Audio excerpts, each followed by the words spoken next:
सालों से भारतीय जनता पार्टी की केंद्र सरकार ने, उनकी तानाशाह सरकार ने आम आदमी पार्टी को, दिल्ली सरकार को परेशान करने की कोई भी कसर नहीं छोड़ी। आम आदमी पार्टी के नेताओं पर झूठे केस लगाए, उन झूठे केस में रेड पे रेड करी, रेड पर रेड करी। 1 रुपया भी भ्रष्टाचार का उन्हें नहीं मिला, लेकिन फिर भी आम आदमी पार्टी के सभी सीनियर नेताओं को जेल में डाल दिया।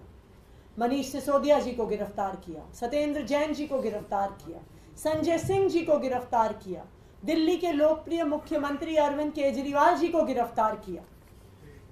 ऐसी गिरफ्तारियां हमें स्वतंत्रता संग्राम की याद दिलाती हैं। उस समय में भी जो अंग्रेजों के खिलाफ लड़ रहे थे, उनको भी झूठे मुकदमों के तहत जेल में डाला जाता था।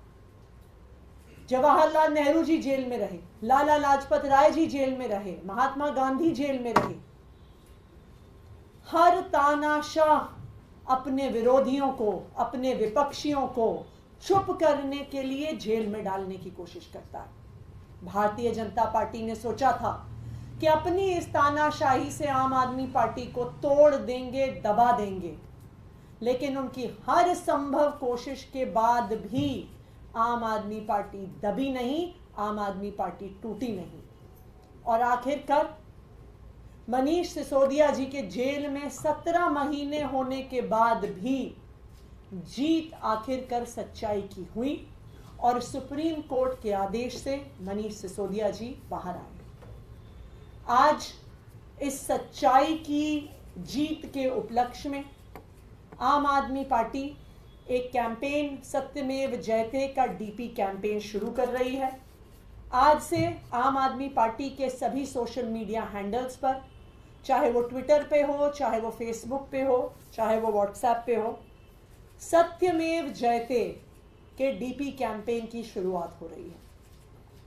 हम पूरे देश को ये बताना चाहते हैं, हम भारतीय जनता पार्टी को ये बताना चाहते हैं कि वो हमें कितना भी परेशान कर लें, वो हमें तोड़ नहीं सकते हैं। वो कितने समय भी हमारे नेताओं को जेल में डाल लें, लेकिन जीत आखिरकार सच्चाई की ही होती है। तो आज दोपहर 3 बजे से सारे आम आदमी पार्टी के नेता, सारे आम आदमी पार्टी के हैंडल्स, सारे आम आदमी पार्टी के कार्यकर्ता सत्यमेव जयते की इस डिस्प्ले पिक्चर को एक कैंपेन के तौर पे शुरू करेंगे। Thank you. मैम, इसको के अलावा एक मुद्दा और है कि इस बार दिल्ली में स्वतंत्रता दिवस के मौके पर झंडा कौन फहराएगा? हम 15 अगस्त को झंडा क्यों फहराते? क्योंकि स्वतंत्रता दिवस 15 अगस्त 1947 वो दिन था जिस दिन पर भारत के लोगों को खुद पर राज करने का अधिकार मिला।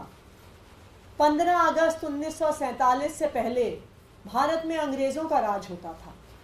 अंग्रेज एक वाइसरॉय को भेजते थे जो अपनी मन मर्जी से सरकार चलाता था। भारत के लोगों का उस सरकार में कोई अधिकार नहीं होता था, कोई आवाज नहीं होती। तो हम 15 अगस्त को झंडा लोकतंत्र के लिए फहराते हैं, आजादी के लिए फहराते हैं, भारत के लोगों की आवाज सुनने के हक के लिए फहराते हैं।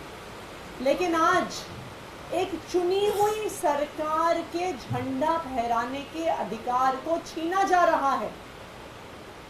आज दिल्ली में ऐसा लग रहा है कि एक नए वाइसरॉय आ गए हैं, एक नए वाइसरॉय आ गए हैं जो कह रहे हैं झंडा वो फहराएंगे। मैं एलजी साहब से कहना चाहती हूँ कि 15 अगस्त को हमें यूनियन जैक नहीं फहराना है। 15 अगस्त को हमें स्वतंत्र भारत का तिरंगा फहराना है, और वो तिरंगा फहराना देश के लोगों का अधिकार है, दिल्ली के लोगों का अधिकार है, दिल्ली के लोगों द्वारा चुनी हुई सरकार का अधिकार है। और अगर चुनी हुई सरकार को झंडा नहीं फहराने दिया जाता तो इससे बड़ा तानाशाही का कोई प्रमाण नहीं हो सकता। तो हम देखेंगे कि भारतीय जनता पार्टी तानाशाही के साथ खड़ी है कि लोकतंत्र के साथ खड़ी है। आपके हिसाब से इसका रूल क्या है? कुछ नियम बने हैं कि कौन या किसको फहराना चाहिए तिरंगा? देखिए, जो तिरंगा है वो चुनी हुई सरकार फहराती है। चुनी हुई सरकार के मुखिया होने के नाते मुख्यमंत्री फहराते हैं, लेकिन मुख्यमंत्री अभी जुडिशियल कस्टडी में है, उन्हें झूठे केस में गिरफ्तार करके जेल में रखा हुआ है। लेकिन मुख्यमंत्री ने अपनी इच्छा जाहिर कर दी है। उन्होंने ये इच्छा जाहिर कर दी है कि उनकी जगह मैं मंत्री के तौर पे झंडा 15 अगस्त को फहराऊं। उन्होंने पहले एक चिट्ठी लिखी तिहाड़ से एलजी साहब को। वो तिहाड़ जेल जहां से सुकेश चंद्रशेखर की हर चिट्ठी एलजी साहब को पहुंचती है, जिस चिट्ठी के आधार पे एलजी साहब सीबीआई इंक्वायरी भी कर देते हैं। लेकिन दिल्ली के मुख्यमंत्री की जब चिट्ठी एलजी साहब को जाती है तो अफसरों से कहला दिया जाता है कि जिसे पर्सनल लेटर बाहर जा सकती है, किसी भी प्रकार की ऑफिशियल लेटर बाहर नहीं जा सकती। ये कानून तो सिर्फ अरविंद केजरीवाल जी के लिए है, ये कानून सुकेश चंद्रशेखर जी के लिए थोड़ी है। उसके बाद अरविंद केजरीवाल जी से गोपाल राय जी मिलने जाते हैं।